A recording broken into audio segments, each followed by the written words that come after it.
think it's asking too much for us to have some nice dinner conversation.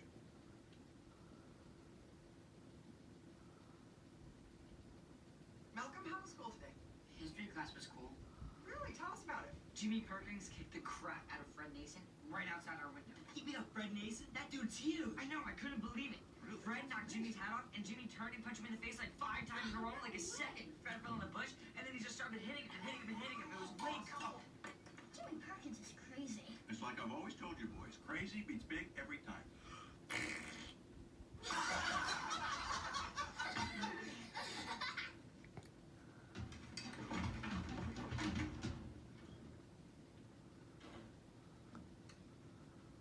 So how was your day, dear?